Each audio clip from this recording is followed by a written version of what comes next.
এই ভিডিওতে ক্লিক করেছো মানে তুমি ঢাবির সি ইউনিট অথবা গ ইউনিট অথবা বিজনেস স্টাডিজ অনুষদ সম্পর্কে জানতে অনেক বেশি আগ্রহী। সো আজকের ভিডিওতে আমরা ঢাবির গ ইউনিটে পরীক্ষা দিতে গেলে অর্থাৎ বিজনেস স্টাডিজ অনুষদে যদি আমি ভর্তি পরীক্ষা দিতে চাই সেক্ষেত্রে কত পয়েন্ট লাগবে, এসএসসিতে কত পয়েন্ট লাগবে, এইচএসসিতে কত পয়েন্ট লাগবে, আর হচ্ছে কোন কোন সাবজেক্টে পরীক্ষা দিতে হবে, রিটেনে কত মার্কস থাকবে, এমসিকিউতে কত মার্কস থাকবে, রিটেনে কোন পার্ট থেকে কোয়েশ্চেন হয়, এমসিকিউতে টোটাল কয়টা সাবজেক্ট থেকে প্রশ্ন হয়, এরকম অনেক ধরনের প্রশ্ন তোমাদের মনে যেগুলো আছে সেগুলো আজকে আমরা জানার চেষ্টা করব। সেটার সাথে তুমি যদি সায়েন্স থেকে সি ইউনিটে পরীক্ষা দাও, আর্টস থেকে সি ইউনিটে পরীক্ষা দাও, সেক্ষেত্রে কোন কোন সাবজেক্টে পরীক্ষা দিতে হবে, রিটেনের কী কী মানে কী কী থাকবে, কন্টেন্ট কী কী, কত মার্কস, এই ধরনের যত প্রশ্ন তোমাদের মনে আছে সবগুলো প্রশ্নের আজকের ভিডিওতে আনসার পেতে যাচ্ছ। সো সি ইউনিটের স্পেশাল ভিডিওতে তোমাদের সবাইকে প্রিপারেশনের পক্ষ থেকে স্বাগত জানাচ্ছি। আমি মিনহাজুল ইসলাম মিনার। সো আজকে আমরা মেনলি যেটা দেখব সেটা হচ্ছে ঢাবির গ ইউনিটে যদি পরীক্ষা দিতে যাই সেক্ষেত্রে আমার যে কোয়ালিফিকেশন, তারপর হলো আমার জিপিএ, তারপরে কোন কোন সাবজেক্টে পরীক্ষা দিতে হবে, যত ধরনের প্রশ্ন তোমাদের মনে আছে সবগুলো। সো প্রথমে দেখি সেটা হচ্ছে ঢাবির সি ইউনিট অথবা ব্যবসায় শিক্ষা অনুষদ অথবা বিজনেস স্টাডিজ অনুষদ, এখানে কয়টা সিট আছে? টোটাল আমার সিট আছে হলো সি ইউনিটে 1050টা, অর্থাৎ মোট সিট 1050টা। এখানের মধ্যে যারা ব্যবসা শিক্ষা শাখা, আমরা জানি সি ইউনিট হচ্ছে মেনলি যাদের ইন্টারমিডিয়েট কমার্সের ছিল অথবা যারা ব্যবসা শিক্ষা শাখা থেকে পড়াশোনা করছে তাদের জন্য যে ইউনিটটা সেটা হচ্ছে সি ইউনিট অথবা ব্যবসা শিক্ষা অনুষদ।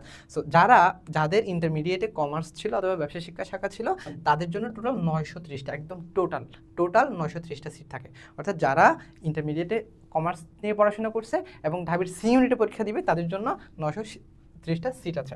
এবার তুমি যদি মানবিক বিভাগের স্টুডেন্ট হয়ে থাকো, তোমার ইন্টারমিডিয়েট যদি আর্টসে থাকে, তুমি চাইলে ঢাবির সি ইউনিটে পরীক্ষা দিতে পারবা। সেক্ষেত্রে মানবিক বিভাগের জন্য সি ইউনিটে সিট আছে 25টা। কয়টা সিট? 25টা সিট। অর্থাৎ তুমি যদি মানবিক বিভাগের স্টুডেন্ট হয়ে থাকো, তুমি যদি সি ইউনিটে পরীক্ষা দিতে যাও সেক্ষেত্রে তোমার মানবিক বিভাগে 25টা সিট আছে। এরপরে হলো আমার বিজ্ঞান বিভাগের জন্য সিট আছে হলো 95টি। এবং বিজ্ঞান বিভাগে 95 সিট মানে হলো তুমি যদি ইন্টারমিডিয়েটে সায়েন্স নিয়ে পড়াশোনা করো এবং সি ইউনিটে যদি পরীক্ষা দাও সেক্ষেত্রে হলো 95টা সিট। আচ্ছা ভাইয়া, বুঝলাম কমার্সের জন্য 930টা সিট, আর্টসের জন্য 25টা সিট এবং সায়েন্সের জন্য 95 সিট, কিন্তু আমি কি এখানে আমি যদি সায়েন্স নিয়ে পড়াশোনা করি ইন্টারে, তাহলে কি আমার কম্পিটিশন কি কমার্সের স্টুডেন্টদের সাথে হবে অথবা আমার কম্পিটিশন কি আর্টসের স্টুডেন্টদের সাথে হবে? না, বিষয়টা এরকম না। ধরো তোমার মানবিকে হচ্ছে 25টা সিট আছে। এখন মানবিকের টোটাল 1000 স্টুডেন্ট অ্যাপ্লিকেশন করছে। মানবিকের যদি 1000 স্টুডেন্ট অ্যাপ্লিকেশন করে মানে হচ্ছে যাদের ইন্টারমিডিয়েট ছিল আর্টসে, ওখান থেকে 1000 স্টুডেন্ট সি ইউনিটে অ্যাপ্লিকেশন করছে। এই 1000 স্টুডেন্ট থেকে শুধু মানবিকের স্টুডেন্টরাই মানবিকের সিটের জন্য হচ্ছে কি করবে, কম্পিট করবে। তো এরপরে হচ্ছে সায়েন্সের ধরো 500 স্টুডেন্ট এক্সাম অ্যাপ্লিকেশন করছে। এই 500 স্টুডেন্ট শুধু সায়েন্সের যারা অ্যাপ্লিকেশন করবে তারাই হলো এই 95টা সিটের জন্য লড়বে। আবার সি ইউনিটের জন্য ধরো 40,000 স্টুডেন্ট করলো, যে মানে যারা হচ্ছে ইন্টারমিডিয়েট কমার্স ছিল এবং তারা এখন সি ইউনিটে অ্যাপ্লিকেশন করছে, সেক্ষেত্রে তাদের 930টা সিট আছে। অর্থাৎ 40,000 স্টুডেন্ট কমার্সের স্টুডেন্ট অ্যাপ্লিকেশন করছে, ওই কমার্সের 40,000 স্টুডেন্ট থেকে 930টা সিটের জন্য ওই 40,000 স্টুডেন্টের মধ্যে কম্পিটিশন হবে। ক্লিয়ার এতটুকু? আচ্ছা, টোটাল তাহলে সিট আছে আমার 1050টা। ওকে, এখন আরেকটা গুরুত্বপূর্ণ কোয়েশ্চেন যেটা সব সময় তোমাদের কাছ থেকে পাই, যে কেউ পরীক্ষা দেওয়ার জন্য জিজ্ঞেস করে থাকো, সেটা হচ্ছে যদি আমি সি ইউনিটে পরীক্ষা দিতে যাই সেক্ষেত্রে আমার টোটাল কত পয়েন্ট লাগবে। সো ঢাবির সি ইউনিটে যদি পরীক্ষা দিতে যাই, আমরা জানি ঢাবির সি ইউনিট হচ্ছে কমার্সের জন্য, এখানে চাইলে আর্টসের স্টুডেন্টও পরীক্ষা দিতে পারে, এখানে চাইলে সায়েন্সের স্টুডেন্টও পরীক্ষা দিতে পারে এবং নির্দিষ্ট একটা সিট থাকে। তো তুমি যদি আর্টসে হয়ে থাকো অর্থাৎ ইন্টারমিডিয়েট যদি আর্টস থাকে এবং তোমার হচ্ছে এসএসসিতে লাগবে হচ্ছে 3 পয়েন্ট মিনিমাম, আর এইচএসসিতে লাগবে হচ্ছে মিনিমাম 3 পয়েন্ট। টোটাল এসএসসি এবং এইচএসসি এই দুইটা মিলিয়ে লাগবে হলো 7.5। অর্থাৎ তোমার যদি এসএসসিতে ধরো আছে 5 পয়েন্ট আর এইচএসসিতে আছে ধরো 2.50, তার মানে হলো এখন টোটাল কত হলো? টোটাল হলো 7.50। বাট আমার এখানে আলাদাভাবে বলবো, এসএসসিতে আমার 3 পয়েন্ট লাগবে, এইচএসসিতে 3 পয়েন্ট লাগবে। 3 পয়েন্টের নিচে আসলে তুমি কিন্তু পরীক্ষা দিতে পারবা না। অথবা তো এখন আমার কিন্তু 7.5 হচ্ছে টোটাল, বাট এখানে যেহেতু বলছে এসএসসি এবং এইচএসসিতে আলাদাভাবে 3 পয়েন্ট লাগবে, সো এই কন্ডিশনটা যদি ফুলফিল না হয় তাহলে কিন্তু তুমি পরীক্ষা দিতে পারছো না। অথবা ধরো এখানে আছে তোমার 4 পয়েন্ট, এখানে আছে তোমার 3 পয়েন্ট, তাহলে এখন কত হলো 3 পয়েন্ট আর হলো 4 পয়েন্ট, আমার হলো 7 পয়েন্ট। তো 7 পয়েন্ট দিয়ে কিন্তু হচ্ছে না, আলটিমেটলি আমার লাগবে 7.50। ঠিক আছে, তো এই যে দুইটার যোগফল 7.5 যদি হয় এবং দুইটা যদি 3 এর আপ থাকে, তখনই তুমি হচ্ছে সি ইউনিটে এক্সাম দিতে পারবে। আবার তুমি যদি ব্যবসা শিক্ষা শাখার স্টুডেন্ট হয়ে থাকো, তোমার যদি ইন্টারমিডিয়েটে কমার্স থাকে, তো সেক্ষেত্রে তোমার সেম কন্ডিশন, সেটা হচ্ছে আমার এসএসসিতে মিনিমাম 3 পয়েন্ট লাগবে, এইচএসসিতে মিনিমাম 3 পয়েন্ট লাগবে, এবং আমার সর্বমোট 7.50 লাগবে। অর্থাৎ তুমি ধরো এখানে পাইছো 4.50, এখানে পাইছো 3 পয়েন্ট, তার মানে হলো টোটাল হলো আমার 7.5, রাইট? তো 7.5 মানে হলো তুমি তোমার ঢাবির যে পরীক্ষা দেওয়ার জন্য যে রিকোয়ারমেন্ট সেটা কিন্তু ফুলফিল হচ্ছে। অথবা ধরো তোমার এখানে আছে 5 পয়েন্ট আর এখানে আছে 3.50, তাহলে এখন কত হলো? এখন হলো আমার 8.50, তার মানে তুমি 8.50 দিয়ে কি করতে পারছো? অ্যাপ্লিকেশন করতে পারবে, কারণ আমার এসএসসিতে লাগবে 3 পয়েন্ট মিনিমাম, এইচএসসিতে লাগবে 3 পয়েন্ট, টোটাল 7.5। ক্লিয়ার? আচ্ছা, ধরো তুমি এখানে 3.50 পাইছো, আবার এখানেও 3.50 পাইছো, তাহলে 3.5 মিলে হয় আমার 7 পয়েন্ট। তো 7 পয়েন্ট দিয়ে কিন্তু আমি পরীক্ষা দিতে পারবো না, কেন? কারণ আমার এখানে এসএসসি এবং এইচএসসি দুইটা মিলে লাগবে 7.50। ঠিক আছে, আচ্ছা এখন যদি তুমি হচ্ছে বিজ্ঞান বিভাগের হয়ে থাকো অথবা সায়েন্সের হয়ে থাকো, সেক্ষেত্রে তোমার এসএসসিতে লাগবে মিনিমাম 3.50, এইচএসসিতে লাগবে 3.50 এবং টোটাল লাগবে 8 পয়েন্ট। মনে থাকবে? আচ্ছা, সহজ বাংলায় যদি একটু বুঝাই দিই, সেটা হচ্ছে তুমি যদি আর্টস অথবা কমার্স থেকে এখানে পরীক্ষা দাও, তোমার এসএসসিতে লাগবে মিনিমাম 3 পয়েন্ট, এইচএসসিতে লাগবে 3 পয়েন্ট, এসএসসি এবং এইচএসসি এই দুইটা মিলিয়ে টোটাল লাগবে 7.5। তো দেখার জন্য এসএসসিতে কত পয়েন্ট আছে দেখবে, এইচএসসিতে কত পয়েন্ট আছে দেখবে, দুইটা মিলে যদি 7.50 হয় তাহলে তুমি পরীক্ষা দিতে পারবে। আর সায়েন্সের ক্ষেত্রে এসএসসিতে 3.50 আছে কিনা দেখবে, এইচএসসিতে 3.50 আছে কিনা দেখবে, আর এসএসসি এবং এইচএসসি দুইটা যোগ করে তোমার যদি 8 পয়েন্ট হয় তাহলে তুমি পরীক্ষা দিতে পারবে। ক্লিয়ার এতটুকু? আচ্ছা, এখন গেল হচ্ছে আমাদের পয়েন্ট।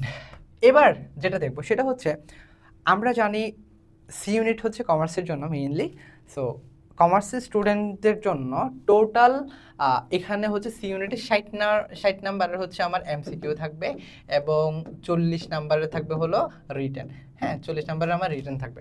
তো ভর্তি পরীক্ষায় এমসিকিউ অংশে 60টা এমসিকিউর জন্য আমার থাকবে 45 মিনিট, আর রিটেন 40-এর জন্য থাকবে 45 মিনিট। এখন আমার প্রশ্ন হচ্ছে যে ভাইয়া, আমি পরীক্ষা দিব ঠিক আছে, কিন্তু কোন কোন সাবজেক্ট থেকে আসলে পরীক্ষা আসবে, মানে প্রশ্ন আসবে, কয়টা সাবজেক্টে আমার টোটাল প্রিপারেশন নিতে হবে, এটা হচ্ছে তোমাদের সবচেয়ে বড় প্রশ্ন।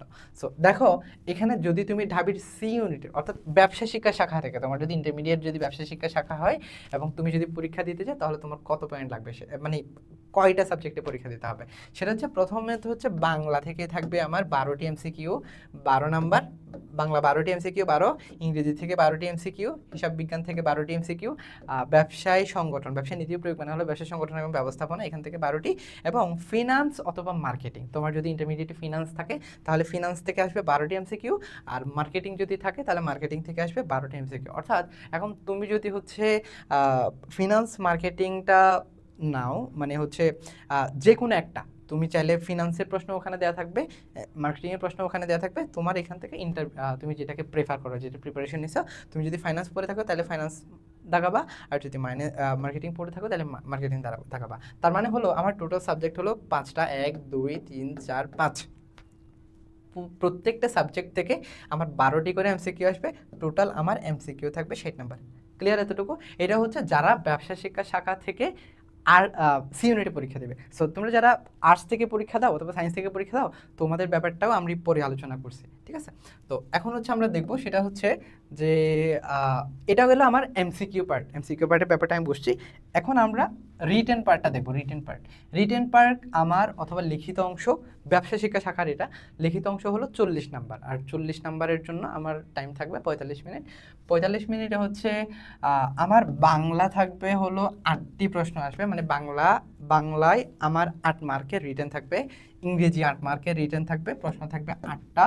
তারপরে হিসাব বিজ্ঞান থেকে শর্ট কোয়েশ্চেন টাইপের, মেনলি এগুলা হিসাব বিজ্ঞান থেকে 8টা, এবং ব্যবস্থাপনা থেকে 8টা, ফাইন্যান্স অথবা মার্কেটিং থেকে 8টা। টোটাল আমার 1 2 3 4 5, 5 আর 40, তার মানে হলো 40 মার্কের আমার রিটেন থাকবে। ঠিক আছে, তাহলে বাংলা ইংরেজি অর্থাৎ যে 5টা সাবজেক্টে আমরা এমসিকিউ দিয়েছি সে 5টা সাবজেক্টের আমার হচ্ছে রিটেন দিতে হবে, প্রত্যেকটা সাবজেক্ট থেকে আমার 8 মার্ক করে থাকবে। ওকে, তো এখন আমরা জানার চেষ্টা করব সেটা হচ্ছে, এটা হচ্ছে সি ইউনিটের ক্ষেত্রে, মানে যাদের কমার্স ছিল তাদের ক্ষেত্রে। তো এখন আমরা যেটা জানার চেষ্টা করব সেটা হচ্ছে বাংলা থেকে কি কি আসে, ইংরেজি থেকে কি কি আসে, হিসাব বিজ্ঞান থেকে কি আসে, সেই ব্যাপারটা। তো এখন দেখি সেটা হচ্ছে এটা হলো আমার ব্যবসা শিক্ষা শাখা যারা আছো তাদের জন্য মেনলি আমার বাংলায় কি আসে, ইংরেজিতে কি আসে, এগুলা। প্রথমত হচ্ছে বাংলা থেকে ইংরেজি অনুবাদ আসবে আমার 4 নাম্বার, বাংলা থেকে ইংরেজি অনুবাদ 4 নাম্বারের। ঠিক আছে, টোটাল 40 মার্কের মধ্যে। তারপরে আবার ইংরেজি থেকে বাংলা, প্রথমে হচ্ছে বাংলা থেকে ইংরেজি, আরেকটা হলো ইংরেজি থেকে বাংলা অনুবাদ। এটা থাকবে 4টা, মানে 4টা অনুবাদ করতে হবে, 4টার জন্য 4 নাম্বার। আবার হচ্ছে ভুল সংশোধনী, ভুল সংশোধনী আছে বাংলা, মানে বাংলা থেকে আমার বাক্যশুদ্ধি, আমরা যে ইন্টারমিডিয়েটে পড়েছি না অনেকগুলা, ইন্টারমিডিয়েটে বাক্যশুদ্ধি শুদ্ধিকরণ যেগুলো পড়ছি, ওই সেম প্র্যাকটিস ওখান থেকে দেখা যায় সি ইউনিটে চলে আসে। তো এখানে দেখো, এখানে হচ্ছে 4টা বাক্যশুদ্ধি থাকবে। আর হচ্ছে ইংরেজিতেও সেম বাক্যশুদ্ধি থাকবে হলো 4 নাম্বারের। ক্লিয়ার? 4 নাম্বারের। তারপরে হিসাব বিজ্ঞান তো অবশ্যই দাগাইতে হবে। হিসাব বিজ্ঞানে আমরা বলছি 8টা এমসিকিউ আর 8টা ছোট প্রশ্ন থাকবে, যেটার জন্য 8 নাম্বার থাকবে। তারপরে হচ্ছে ব্যবসা সংগঠন এবং ব্যবস্থাপনা থেকে থাকবে 8 নাম্বার। ঠিক আছে, ম্যানেজমেন্ট থেকে কত নাম্বার থাকবে? 8 নাম্বার, যেগুলো হচ্ছে আমার ছোট প্রশ্ন টাইপের আর কি। এরপরে হলো উৎপাদন ব্যবস্থাপনা ও বিপণন অথবা ফাইন্যান্স। তো ফাইন্যান্স, তোমার যদি ফাইন্যান্স থাকে তুমি ফাইন্যান্স লিখবে, তোমার যদি উৎপাদন ব্যবস্থাপনা থাকে তাহলে তুমি উৎপাদন ব্যবস্থাপনা লিখবে। এবং এখান থেকে হচ্ছে তোমার 8 নাম্বার, টোটাল হলো আমার এই যে 8 8 8 8 8 40 নাম্বার, টোটাল 5 8 40। ক্লিয়ার? তাহলে তুমি যদি ঢাবির ব্যবসায় শিক্ষা শাখা থেকে সি ইউনিটে পরীক্ষা দাও, তাহলে আমার প্রশ্ন আসবে হচ্ছে এগুলা। ঠিক আছে, ছোট প্রশ্ন থাকবে এখান থেকে থাকবে ছোট প্রশ্ন, আর এইগুলা থাকবে হচ্ছে এই যে যা বলে দিলাম ইংরেজি অনুবাদ, মোটামুটি সহজ সি ইউনিটটা।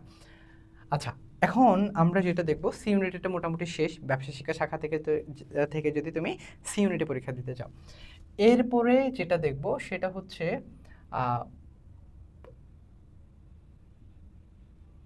হ্যাঁ, এখন হচ্ছে বিজ্ঞান এবং মানবিক শাখা। তোমরা যদি হচ্ছে সায়েন্সে থাকো ইন্টারমিডিয়েটে অথবা আর্টসে থাকো, তোমরা যদি সি ইউনিটে পরীক্ষা দাও, সেক্ষেত্রে আমাদের এমসিকিউ পার্ট থাকবে হচ্ছে 60 নাম্বারের, আর রিটেন থাকবে 40 নাম্বারের সেম। তো এখানে আমার যদি আর্টস থেকে পরীক্ষা দাও অথবা যদি সায়েন্স থেকে পরীক্ষা দাও, সেক্ষেত্রে আমার বাংলায় এমসিকিউ থাকবে হচ্ছে 12টি, বাংলা এমসিকিউ থাকবে 12টি, এবং 12 নাম্বারের। ইংরেজিতে এমসিকিউ থাকবে 12টি, এটাও হচ্ছে 12 নম্বরের। আইসিটি, অর্থাৎ তুমি সায়েন্স থেকে পরীক্ষা দাও অথবা আর্টস থেকে পরীক্ষা দাও, তার মানে বাংলা ইংরেজি আইসিটি, এইগুলা থেকে 12 করে 36টা কোয়েশ্চেন থাকবে। এরপরে যদি তুমি সায়েন্স থেকে পরীক্ষা দাও অথবা আর্টস থেকে পরীক্ষা দাও অথবা হ্যাঁ, তাহলে আর্টস থেকে পরীক্ষা দিলে অর্থনীতি অথবা পরিসংখ্যান, এখান থেকে যে কোনো একটা, মানে হয় অর্থনীতি অথবা পরিসংখ্যান, এখান থেকে যে কোনো একটা। এখান থেকে অর্থনীতি থেকে আসবে 24টা, পরিসংখ্যান থেকে আসবে 24টা, টোটাল 24 মার্কের। আবার তোমার যদি সায়েন্স থাকে ইন্টারমিডিয়েটে, তখন তোমার গণিত থেকে আসবে আমার 24টা এমসিকিউ, টোটাল 24 নাম্বার। ঠিক আছে, তাহলে 36 নাম্বার এখানে, 24 নাম্বার হচ্ছে ম্যাথ, পরিসংখ্যান অথবা অর্থনীতি, এখান থেকে টোটাল 60 নাম্বারের পরীক্ষা হবে।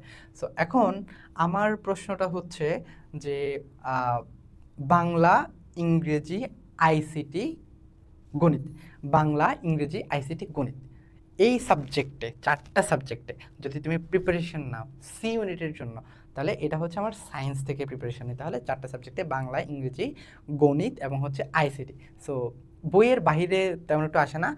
এখন প্রশ্ন হচ্ছে বাংলা এবং ইংরেজি অথবা আইসিটির জন্য আসলে পড়বোটা কি? তো বাংলা ইংরেজি হচ্ছে ঢাবির, মানে ঢাবির যারা কমার্স থেকে সি ইউনিটে পরীক্ষা দিবে, ওইখানে যে বাংলা প্রশ্নটা এবং ইংরেজি প্রশ্নটা সেম প্রশ্নটা তোমাদের জন্য থাকবে, মানে আর্টস হোক অথবা সায়েন্স হোক। তো আবার আইসিটির ক্ষেত্রে সাধারণত দেখা যায় যেগুলো নর্মাল, মানে হচ্ছে আমরা কমন যেগুলো ইন্টারমিডিয়েটে পড়াশোনা করছি আইসিটির জন্য, সেম টপিক, মানে কমন টপিক থেকে কোয়েশন আসে আর কি। এরপরে হলো আমার গণিত, পরিসংখ্যান অথবা অর্থনীতি থেকে 24টা কোয়েশন, এগুলো হচ্ছে আমরা ইন্টারমিডিয়েটে যা পড়ছি অথবা বেসিক যে এমসিকিউগুলো সেখান থেকে মোস্টলি আসতে দেখা যায়। তার মানে হচ্ছে আমার বাংলা, ইংরেজি, আইসিটি এই 3টা সাবজেক্ট আবশ্যিক এখান থেকে।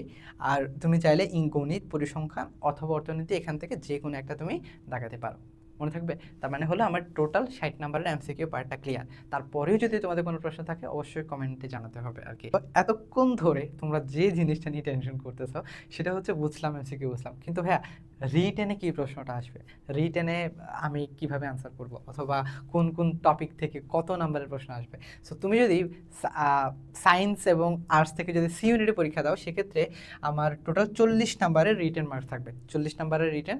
সেখানে বাংলা থেকে ইংরেজি অনুবাদ থাকবে 5 নাম্বার, বাংলা থেকে ইংরেজি অনুবাদ থাকবে 5 নাম্বার, ইংরেজি থেকে বাংলা অনুবাদ থাকবে 5 নাম্বার, ইংরেজি থেকে বাংলা অনুবাদ থাকবে 5 নাম্বার। এগুলো কিন্তু আমরা যে বাক্য অনুবাদ পড়ছি না আমরা ইন্টারমিডিয়েটে যখন পড়ছি, বাংলা দ্বিতীয় পত্র অনুবাদ কিন্তু আমাদের থাকে, বাট এত ইজি না, বাট একটু মোটামুটি স্ট্যান্ডার্ড মানের আসে আর কি। সো এটা যদি প্র্যাকটিস করেন ইনশাল্লাহ পারবা। তারপরে হচ্ছে আমার ভুল সংশোধনী বাংলা 5 নাম্বার। ভুল সংশোধনী বাংলা মানে কোনগুলো জানো?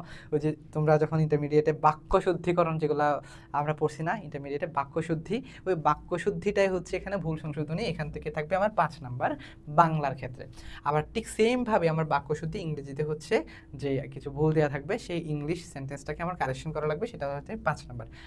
আইসিটি থেকে আমার 10 নাম্বারের কিন্তু রিটেন থাকবে। আইসিটি থেকে আমি যদি আর্টস থেকে অথবা সায়েন্স থেকে যদি আমি সি ইউনিটে পরীক্ষা দিই, সেক্ষেত্রে 10 নাম্বারের রিটেন থাকবে। এবং গণিত, পরিসংখ্যান, অর্থনীতি এই 3টা থেকে থাকবে 10 নাম্বারের রিটেন। অর্থাৎ তুমি যদি সায়েন্সে থাকো তাহলে তুমি গণিত অথবা পরিসংখ্যান অথবা অর্থনীতি এখান থেকে তোমার 10 মার্কের রিটেন থাকবে। তার মানে হলো আমার টোটাল 40 মার্কের ডিস্ট্রিবিউশনের মধ্যে, সেটা মোটামুটি ইজি, খুব বেশি কঠিন কিন্তু না। সো একটু চেষ্টা করলে এটা অবশ্যই পারা পসিবল আর কি। সো আজকে এটা তো বুঝলাম। তোমাদের যদি তারপরেও কোনো ধরনের প্রশ্ন থাকে, যে কোনো ধরনের যদি ডাউট থাকে, তোমরা আমাদের কমেন্ট সেকশনে জানাতে পারো অথবা আমাদের পেজে নক করতে পারো পার্সোনালি। আমি চেষ্টা করব তোমাদের সব প্রশ্নের উত্তর দেওয়ার জন্য। আর আমাদের টিচার্স প্যানেল আছে, তারাও চেষ্টা করবে, আমাদের টিমমেটস আছে, তারাও চেষ্টা করবে তোমাদেরকে সর্বোচ্চটুকু যাতে আমরা হেল্প করতে পারি। সো যদি তারপরে কোনো প্রশ্ন থাকে প্লিজ আমাদেরকে অবশ্যই জানাবে। আচ্ছা, এইটা আমাদের গেল। এখন আমাদের অলমোস্ট শেষ। আচ্ছা, এইখানে একটা লেখা দেখা যাচ্ছে, সেটা হচ্ছে দেখো, মানুষ যা চায় তাই কি সে পায়? মানুষ তাই পায় যা সে চেষ্টা করে। এটা হচ্ছে কোরআনের একটা আয়াত। যখন আমি অ্যাডমিশন টেস্টে দিচ্ছিলাম, আমার পড়ার টেবিলের সামনে এই লেখাটা ছিল যে মানে যখনই আমি খুব বেশি এক্সস্টেড হয়ে যেতাম, যখন আমি ডাউন ফিল করতাম, লো ফিল করতাম, তখন এই লেখাগুলা, আয়াতগুলো আমাকে বেশ অনুপ্রেরণা দিত। সো তোমরা যারা অ্যাডমিশন প্রিপারেশন নিচ্ছ, যেহেতু প্রিপারেশন নিচ্ছ, প্রিপারেশনের মতো করে নাও, চেষ্টা করো। ইনশাল্লাহ উপরওয়ালা একজন আছেন, তুমি চেষ্টা করে যাও। নিশ্চয় তিনি তো কাউকে হতাশ করেন না, যার যতটুকু প্রাপ্য ততটুকু তিনি দেন। সো যেটার জন্য আলটিমেটলি আমরা চেষ্টা করি সেটা আমরা পাই, বাট যেটার জন্য আমরা চেষ্টা করি না সেটা আমরা পাওয়ার আশা করাটাও একটু বোকামি। সো আল্লাহ তো তাকেই দেয় যে চেষ্টা করে, আল্লাহ তাকে দেয় যে কোনো কিছু পাওয়ার জন্য কাজ করে। সো আমি ঘুমাই ঘুমাই তো কোনো কিছু পাওয়ার স্বপ্ন দেখতে পারি না, রাইট? সো তোমরা যারা পরীক্ষা দিচ্ছ, তোমরা যারা অ্যাডমিশন টেস্টের জন্য প্রিপারেশন নিচ্ছ, তোমাদের সবার জন্য মন থেকে দোয়া, অনেক অনেক অনেক অনেক শুভকামনা। এবং কোনো ধরনের যদি প্রশ্ন থাকে অবশ্যই আমাদেরকে জানাবে, অবশ্যই কমেন্টে জানাবে, আর আমরা চেষ্টা করবো ইনশাআল্লাহ তোমাদের আনসার দেওয়ার জন্য। সো আজকে এই পর্যন্ত। আর বি ইউনিটের প্রশ্ন পরীক্ষা দেওয়ার ক্ষেত্রেও ডিটেলস এখানে দিয়েছি। এই আর কি। ধন্যবাদ সবাইকে, আর চ্যানেলটা সাবস্ক্রাইব করে দিও। ধন্যবাদ। আসসালামু আলাইকুম।